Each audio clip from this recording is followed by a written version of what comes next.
sa Album of the Year category. Si Charlie XCX at Post Malone naman ang may ikalawang pinakamaraming nominations na sinundan ni Billie Eilish, Kendrick Lamar, Sabrina Carpenter, Chappelle Rowan at Taylor Swift.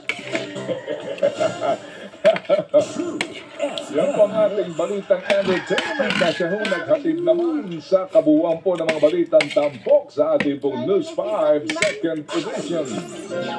Ngayong pong Monday morning at yan na ang ating mga nakalap na informasyon at tamang mga balita. Good morning po sa mga nakikinig ngayon sa mga himpilan po ng True FM. Sa Metro at Megbo, Manila, it's 105.9 True FM. Sa Davao naman, live din tayong napapakinggan sa 106.7 True FM. Sa Subo, 101.9 True FM. 101.5 naman sa Cagayan de Oro. Sa Ormoc City, 99.9 Sa mga Radio. Sa mga taga-Tacloban, mapapakinggan tayo sa B107.9 FM Kaboses Radio. Napapanood din tayo sa bagong channel na True TV Channel 19 para sa Signal TV subscriber. Alright, Iñaki Garcia, Senyor, good morning. Sa nga naman rin po ng ating mga masisipag na mga pulis. At saan naman yan? Ulan na ano. At saan naman yan?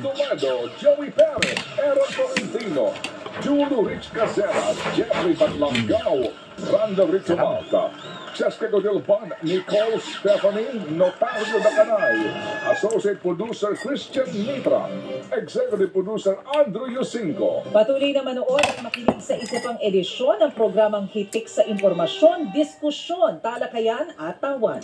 At higit sa lahat paglilingkod sa bayan, ito ang tambalang Ted Fayron. At Maricel Halili sa ngalan po ni DJ Chat. Maraming salamat po.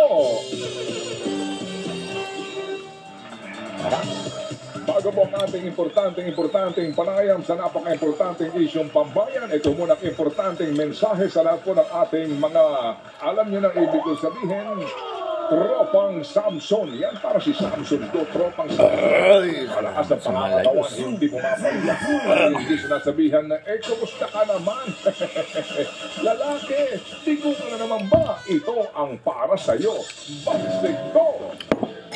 Bravo! Diba? Masarap ang buhay. Kaya laging itotodo ang arangka. Para laging buhay. Bravo! Para hindi lumalambot. Mag-bravo! Bravo! Ka talaga! Mapapa! John Delphine, attorney. Bravo! Bibili sa Mercury Drugs sa Watsons at ilang pang paborito ninyo at leading na drugstores nationwide. Mahalagang palala, ang Bravo'y hindi gamot at hindi dapat gamitin panggamot sa anumang uri ng sakit.